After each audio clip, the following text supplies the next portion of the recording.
L'hôpital colonial complètement débordé par un afflux de malades.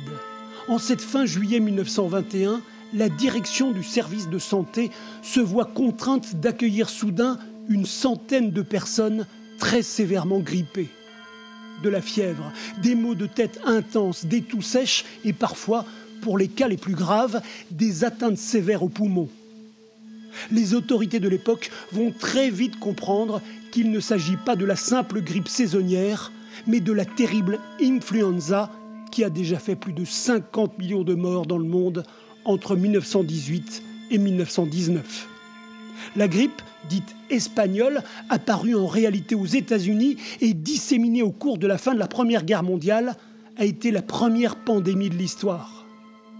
La Calédonie avait été épargnée jusque-là, jusqu'à l'arrivée d'un bateau en provenance de Sydney ce 8 juillet 1921.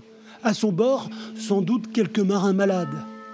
Le rapport envoyé un an plus tard au ministre des colonies par le gouverneur Jules Repiquet retrace l'histoire de cette fulgurante contamination. Les matelots de ce voilier, le Pacifique, vont en fréquenter d'autres au port de Nouméa, qui vont à leur tour disséminer la maladie lors d'un vaste rassemblement populaire le 14 juillet 1921. À partir de cette date, la propagation de la terrible grippe est aussi exponentielle que brusque. Nouméa, 10 000 habitants, une ville alitée.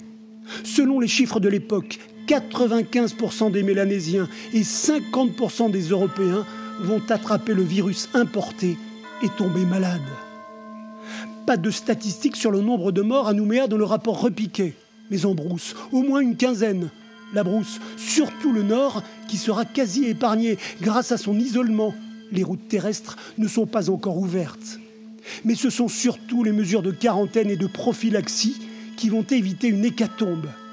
Car très vite, des arrêtés interdisent les sorties. La France australe, le journal de l'époque, se fait l'écho de cette guerre sanitaire. Toutes les réunions, fêtes et rassemblements sont interdits. Les écoles fermées.